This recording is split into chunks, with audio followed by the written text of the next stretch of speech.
Bismillahirrahmanirrahim. Assalamualaikum warahmatullahi wabarakatuh. Apa kabar kalian semua? Semoga senantiasa dalam keadaan sehat walafiat dan tetap semangat mempelajari PPKN bersama dengan Ibu Fiska Rosyani. Pertemuan kita kali ini akan membahas tentang lembaga-lembaga negara di Indonesia. Sebelum memulai pembahasan, kita harus tahu terlebih dahulu apa tujuan pembelajaran kita kali ini, yaitu menghargai nilai-nilai terkait fungsi dan kewenangan lembaga-lembaga negara menurut Undang-Undang Dasar 1945 sebagai bentuk sikap beriman dan bertakwa. Kemudian, memahami dan menjelaskan konsep umum tentang lembaga-lembaga negara di Indonesia. Selanjutnya, menyebutkan dan menjelaskan lembaga-lembaga negara Republik Indonesia menurut Undang-Undang Dasar 1945. Dan menganalisis, juga menyaji hasil analisis tentang fungsi dan kewenangan lembaga-lembaga negara menurut Undang-Undang Dasar 1945. Subpokok bahasan kita kali ini dibagi menjadi 4 bagian. Karena subpokok bahasan ini sangat luas, maka pertemuan kali ini Bu Fiska akan menuntaskan 2 pokok subbahasan, yaitu konsep umum tentang lembaga negara dan tentang lembaga-lembaga negara menurut Undang-Undang Dasar 1945. Perubahan Undang-Undang Dasar 1945 telah dilakukan sebanyak 4 kali. Perubahan undang-undang tersebut untuk mempertegas kekuasaan dan wewenang masing-masing lembaga negara, batas-batas kekuasaan setiap lembaga negara, dan menempatkannya fungsi-fungsi penyelenggaraan negara bagi setiap lembaga negara. Perubahan yang terjadi berkaitan dengan sistem penyelenggaraan kekuasaan negara yang dibangun pada ketatanegaraan Indonesia. Lantas, apa nama lembaga-lembaga negara yang ada pada saat ini? Bagaimana hubungan antara lembaga-lembaga negara yang ada dengan masyarakat? Yuk kita bahas tentang konsep umum lembaga-lembaga negara. Kalian perhatikan organigram yang tertera pada layar kalian. Di sana ada lembaga-lembaga dalam sistem ketatanegaraan menurut Undang-Undang Dasar Negara Republik Indonesia tahun 1945. Coba deh kamu ceritakan apa sih pengertian lembaga negara berdasarkan informasi yang kamu peroleh tersebut. Nah, dalam negara demokrasi seperti negara Indonesia, rakyat memiliki peran yang sangat penting dalam mengelola negara.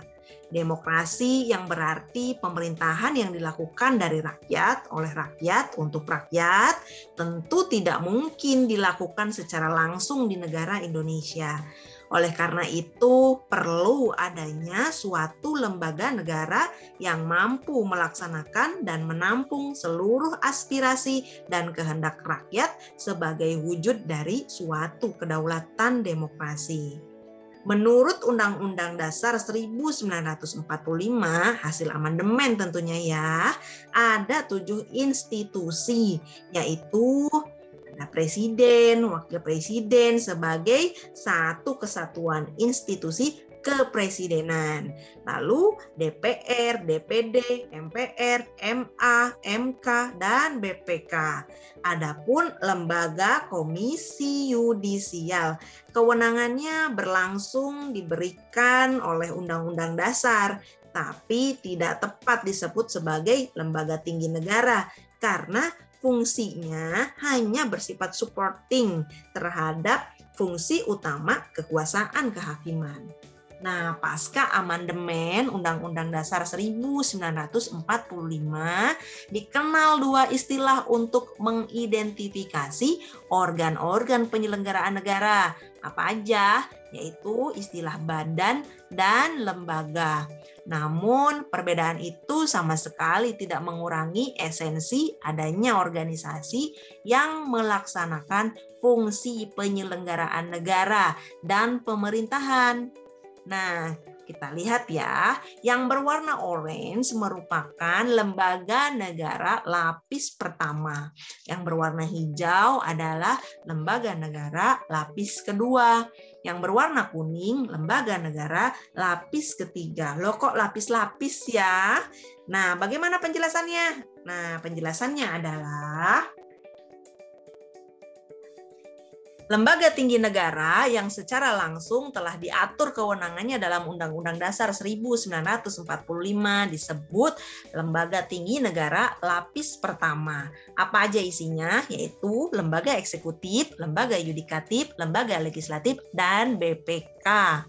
Kemudian lapis kedua adalah lembaga negara yang dibentuk berdasarkan Undang-Undang Dasar 1945 dan Undang-Undang. Apa aja? Yaitu lembaga dan komisi negara independen yang berdasarkan Undang-Undang Dasar 1945 dan juga yang dibentuk berdasarkan undang-undang. Lapis ketiga adalah lembaga negara yang berasal dari regulator di bawah undang-undang. Secara hukum, keberadaannya didasarkan pada kebijakan presiden. Apa aja lembaga negaranya? Yaitu pemerintahan daerah. Lembaga-lembaga negara menurut Undang-Undang Dasar 1945.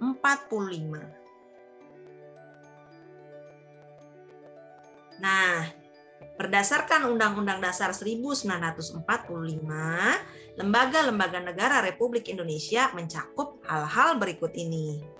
Nah, di antaranya adalah ada lembaga legislatif, yaitu lembaga legislatif MPR, DPR, dan DPD. Majelis Permusyawaratan Rakyat. Dalam pasal 2 ayat 1 Undang-Undang Dasar 1945 hasil amandemen dinyatakan bahwa MPR terdiri atas anggota DPR dan anggota DPD yang dipilih melalui pemilihan umum dan diatur lebih lanjut dengan undang-undang. Nah, pemilihan umum anggota DPR dan anggota DPD diatur dalam Undang-Undang Nomor 12 Tahun 2003. Sedangkan ketentuan tentang susunan dan kedudukan MPR diatur dengan Undang-Undang Nomor 22 Tahun 2003 tentang susunan dan kedudukan MPR, DPR, DPD, dan DPRD. Nah, Undang-Undang Nomor 22 Tahun 2003 ini diperbaharui menjadi Undang-Undang Nomor 27 Tahun 2009. Keanggotaan MPR diresmikan dengan keputusan Presiden. Masa jabatan anggota MPR adalah 5 tahun dan berakhir pada saat anggota MPR yang baru mengucapkan sumpah atau janji. Pengucapan sumpah atau janji dilakukan secara bersama-sama dan dipandu oleh Ketua Mahkamah Agung dalam sidang paripurna MPR. Anggota MPR yang berhalangan mengucapkan sumpah atau janji secara bersama-sama dapat mengucapkan sumpah atau janji yang dipandu oleh pimpinan MPR secara susulan. Nah, MPR ini adalah lembaga permusyawaratan rakyat yang berkedudukan sebagai lembaga negara.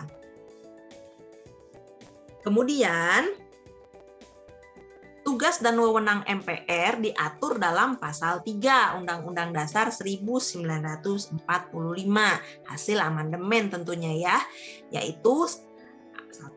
Mengubah dan menetapkan Undang-Undang Dasar batang tubuhnya, bukan pembukaannya. Kemudian melantik presiden dan atau wakil presiden serta hanya dapat memberhentikan presiden dan wakil presiden dalam masa jabatannya. Tugas dan wewenang MPR diatur lebih lanjut dalam Undang-Undang Nomor 22 Tahun 2003 yang sudah diperbaharui tadi. Bisa kamu cek di Undang-Undang Nomor 27 Tahun 2009. DPR, anggota DPR berjumlah 560 orang. Regulasinya sama dengan Undang-Undang Nomor 27 Tahun 2009 yang mengatur tentang MPR. DPR adalah Dewan Perwakilan Rakyat yang berkedudukan sebagai lembaga negara pemegang kekuasaan membentuk undang-undang, atau lebih kita kenal sebagai lembaga negara pemegang kekuasaan legislatif. Mengenai DPR ini diatur dalam pasal 19 sampai pasal 22B Undang-Undang Dasar 1945 dan selanjutnya diatur dalam Undang-Undang Nomor 27 Tahun 2009. Fungsi DPR ada 3 berdasarkan pasal 20A ayat 1. Yaitu fungsi legislasi. Fungsi legislasi dalam kaitannya dengan pembentukan undang-undang diwujudkan dalam pembentukan undang-undang bersama dengan Presiden. Yang kedua, fungsi anggaran dalam kaitannya dengan penyusunan dan pembahasan serta penetapan anggaran dan belanja negara yang diajukan Presiden, serta persetujuan RUU APBN menjadi APBN. Fungsi yang ketiga yaitu fungsi pengawasan dalam kaitannya dengan pengawasan terhadap pelaksanaan undang-undang dan APBN serta pengawasan terhadap kebijakan pemerintah sesuai dengan jiwa Undang-Undang Dasar 1945. Hak-hak DPR Republik Indonesia. Kalian pasti sudah pernah dong mendengar, membaca hak-hak DPR Republik Indonesia? Ya, diantaranya adalah hak interpelasi, hak angket, hak menyatakan pendapat, hak budget, hak bertanya, hak imunitas, hak petisi, dan hak amandemen. Dewan Perwakilan Daerah. Ketentuan hukumnya diatur dalam pasal 22C dan 22D Undang-Undang Dasar 1945, Undang-Undang Nomor 27 Tahun 2009, dan juga Undang-Undang Nomor 17 Tahun 2014.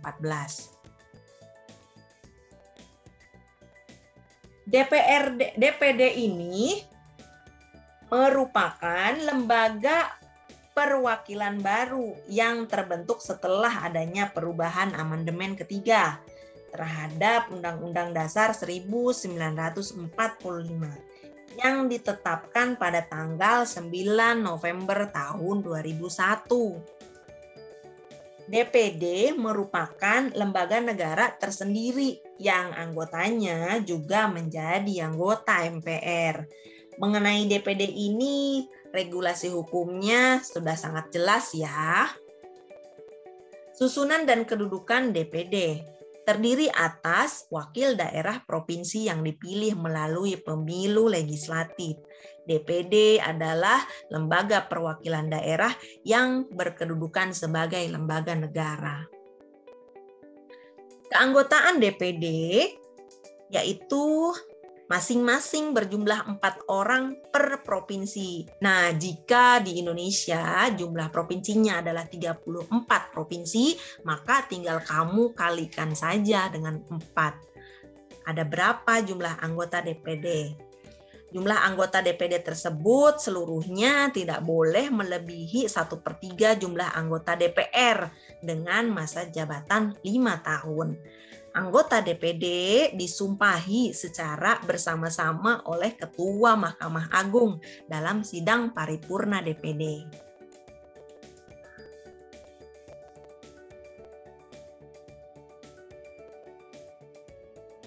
Fungsi Dewan Perwakilan Daerah menurut Undang-Undang Nomor 17 Tahun 2014, yaitu pengajuan usul kepada DPR mengenai RUU yang berkaitan dengan otonomi daerah.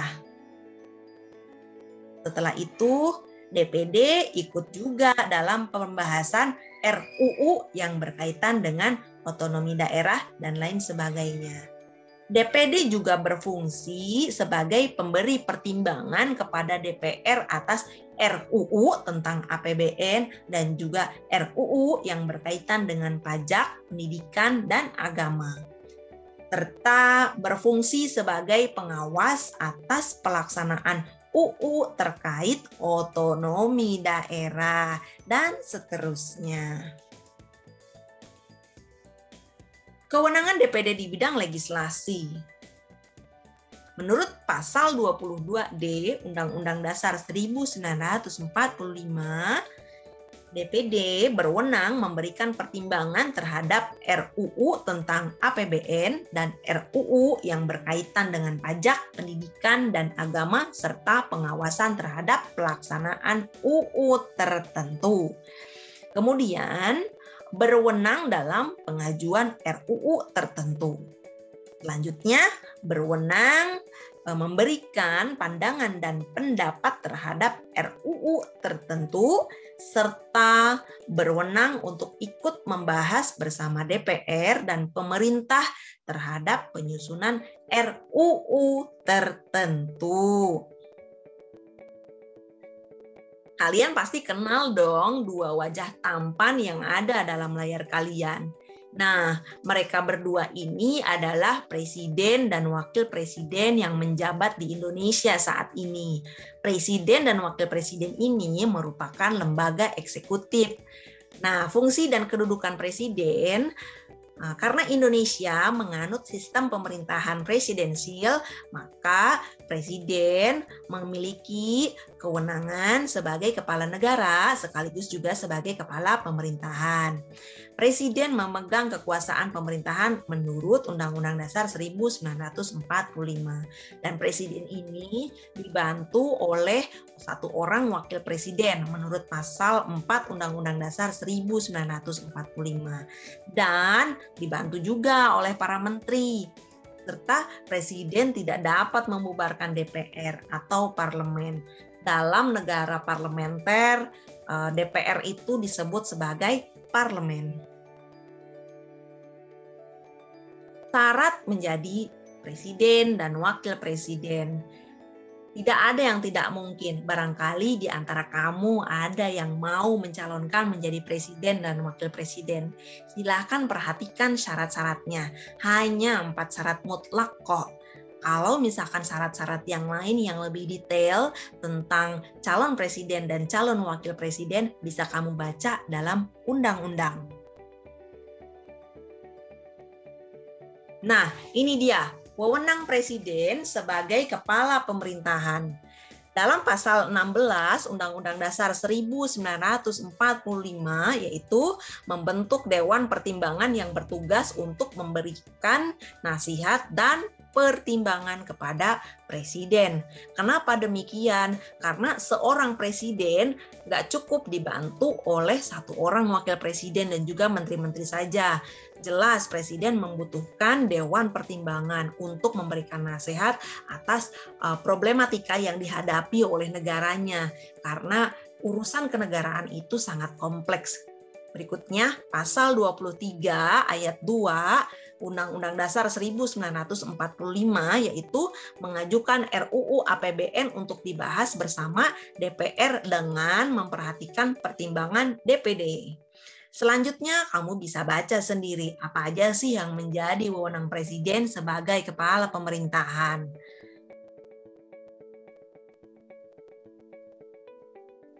Berikutnya, wewenang presiden sebagai kepala negara. Nah, di sini presiden memegang kekuasaan tertinggi atas angkatan darat, angkatan laut, dan angkatan udara. Dan juga presiden boleh menyatakan perang, membuat perdamaian, dan perjanjian dengan negara lain atas persetujuan DPR. Dan juga presiden berwenang menyatakan keadaan bahaya, sama seperti kondisi kita 2 tahun terakhir ini. Indonesia dalam keadaan bahaya dan presiden menyatakan keadaan tersebut menurut pasal 12 Undang-Undang Dasar 1945. Kemudian presiden mengangkat dan menerima penempatan duta besar dan juga konsulat dengan mempertimbangkan pertimbangan dari DPR. Kemudian memberikan gerasi dan rehabilitasi atas pertimbangan Mahkamah Agung, memberikan amnesti dan abolisi dengan mempertimbangkan pertimbangan dari DPR, serta memberikan gelar, tanda jasa, dan lain-lain tanda kehormatan bagi orang-orang yang telah berjasa kepada negara Indonesia. Hak dan kewajiban Presiden. Hak dan kewajibannya adalah haknya yaitu mengajukan RUU kepada DPR dan juga menetapkan Perpu dalam kegentingan yang memaksa. Setelah itu kewajibannya adalah memegang teguh undang-undang dan menjalankan segala undang-undang dan peraturannya dengan seluruh-seluruhnya, serta berbakti kepada nusa dan bangsa. Kita lanjut kepada lembaga yudikatif dan lembaga konsultatif. Mahkamah Agung, landasan hukumnya diatur dalam pasal 24 Undang-Undang Dasar 1945 dan wewenangnya adalah mengadili tingkat kasasi, menguji peraturan perundang-undangan di bawah undang-undang, memeriksa dan memutuskan sengketa kewenangan dalam mengadili, kemudian meninjau kembali keputusan pengadilan yang telah memperoleh kekuatan hukum tetap. Kewajiban Mahkamah Agung adalah memberikan putusan atas pendapat DPR mengenai dugaan pelanggaran yang dilakukan oleh Presiden dan atau Wakil Presiden menurut undang-undang. Nah, lihat, kamu bisa amati Bapak yang ada di pojok kanan bawah. Smiley banget kan orangnya. Nah, beliau ini adalah Profesor Dr. Haji Muhammad Syarifuddin, sarjana hukum, magister hukum yang terpilih menjadi Ketua Mahkamah Agung periode 2020 sampai 2025. Mahkamah Konstitusi. Nah, regulatornya ada dalam pasal 24C Undang-Undang Dasar 1945, Undang-Undang Nomor 24 Tahun 2003, dan Undang-Undang Nomor 8 Tahun 2011. Wewenangnya adalah mengadili pada tingkat pertama dan tingkat akhir yang putusannya bersifat final untuk menguji undang-undang terhadap undang-undang dasar. Lalu memutus sengketa kewenangan lembaga negara yang kewenangannya diberi oleh undang-undang dasar. Setelah itu memutus pembubaran partai politik dan memutus perselisihan tentang hasil pemilu. Dalam sejarah pemilu Indonesia pernah ngalamin yang namanya perselisihan antara jumlah suara pasangan calon presiden satu dengan pasangan calon presiden yang lainnya. Dan disinilah wewenang Mahkamah Konstitusi untuk memutuskan perselisihan tentang hasil pemilu tersebut. Nah, Mahkamah Konstitusi itu terdiri atas 9 hakim konstitusi. Ya. Selanjutnya, lembaga auditor dan lembaga auxiliary. BPK merupakan lembaga auditor dan juga lembaga auxiliary. BPK itu adalah badan yang bebas dan mandiri. Kamu bisa lihat kan di situ landasan hukumnya. Kalau kita amati secara sepintas dari BPK, pasti kepikirannya, oh ini adalah badan yang memeriksa keuangan negara. Susunan keanggotaannya terdiri atas seorang ketua yang merangkap sebagai anggota, seorang wakil ketua merangkap sebagai anggota juga, dan 7 orang anggota. Apakah mereka bekerja hanya 9 orang saja? Tidak. Dalam badan pemeriksa keuangan dibantu juga oleh staf-staf ahli yang lainnya. Komisi Yudisial. Nah, Komisi Yudisial ini juga adalah lembaga mandiri yang dibentuk pasca amandemen Undang-Undang Dasar 1945. Landasan hukumnya kamu bisa lihat, banyak banget kan. Kemudian tugasnya, nah di situ melakukan pendaftaran calon hakim agung, melakukan seleksi, menetapkan calon hakim agung, serta mengajukan calon hakim agung kepada DPR. Lalu dilanjutkan pada sisi sebelah kanan, itu bukan landasan hukum ya, tetapi wewenang Komisi Yudisial. Mohon maaf, Bu Piska typo dalam melakukan pengetikan pada slide ini. Lalu berikutnya adalah lembaga independen lainnya. Di antaranya adalah KPU, Komnas HAM, Bank Indonesia, TNI, dan Polri. Demikianlah penjelasan dari Ibu Piska mengenai lembaga-lembaga negara yang ada di Indonesia, 2 sub pokok bahasan. Insya Allah pertemuan berikutnya akan kita bahas 2 sub pokok bahasan yang lainnya. Terima kasih kalian buat yang sudah mendengarkan. Mohon kesediaannya untuk like dan subscribe channel YouTube Ibu. Wabillahi taufiq wal hidayah. Assalamualaikum warahmatullahi wabarakatuh. Salam sehat. Salam untuk yang ada di samping kamu.